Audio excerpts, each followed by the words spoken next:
Let's go BU! Let's go BU!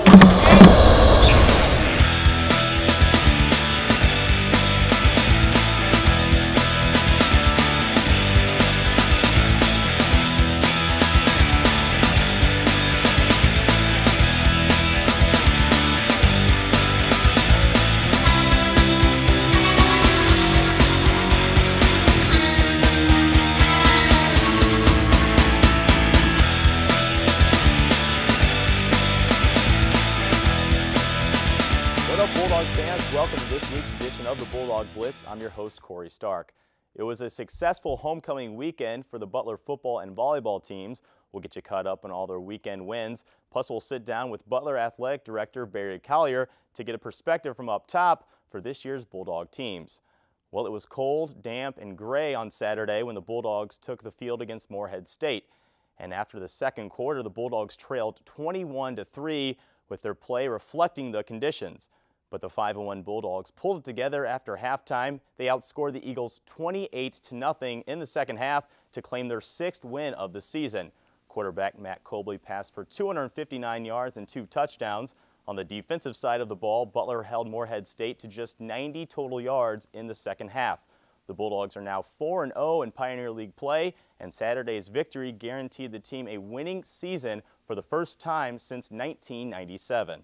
It's sometimes a sport that goes unnoticed at Butler, as it doesn't draw big crowds or lines of press, but the cross-country team should get plenty of attention as year in and year out, they're one of the most successful teams at BU. One of the leaders of this year's team is senior Andy Baker, who recently finished 12th at the pre-national meet in Terre Haute against some of the best runners in the country. Our own Mark Minner went the distance with Andy. How many people do you know that run at least 90 miles a week and can run a 5K in 14 minutes and 39 seconds? Well, you're about to meet one. His name's Andy Baker, and he's a senior distance runner here at Butler. Up until a year ago, he lived in the UK, and in his first year in the US, he was the Horizon League cross-country runner of the year and an All-American. Yeah, I mean, to get All-American was a big surprise last year. I don't think coach really expected that, and I didn't really know because it was my first year in America, let alone in the collegiate scene. Didn't really know what to get. Coming off an 11th place finish at the pre-nationals last weekend, Andy's not slowing down one step as he looks forward to both the league and NCAA championships. Well, I'm looking to win conference first and foremost, and then regionals is 2 weeks after that, and I'm looking to, as a team, we're looking to qualify for nationals. Matt Rowe, the second-year head coach for both the cross-country and track and field programs at Butler, has picked up on the fact that when it comes to distance, Andy can run with the best of them. He's a lot like a few athletes I've coached that have been on a high level, where he's got a high pain tolerance, which is a really important attribute to have in running, obviously. He's also got just kind of some of the intangible things that you need to be an All-American, which is he's got good foot speed. Overall, he's very strong. He knows how to shift in races. He's tactically pretty smart runner. You would think Andy's always been passionate about running, but when you talk to him, you realize that it wasn't always his favorite sport. I mean, for me it was something that I always did in school, but it wasn't really my primary sport to begin with. I played, believe it or not, rugby. Actually, after my high school, I went to play rugby in college in England, but I got injured and I put my shoulder out too many times too quickly. So I basically had to reevaluate where I was at, and running was pretty much one of the only options left if I want to continue playing sport. Andy's times are right among the elite runners in the nation. So what's Andy planning on doing after Butler? Well, hopefully if I run quick enough, I'll be able to maybe get a contract, join a group.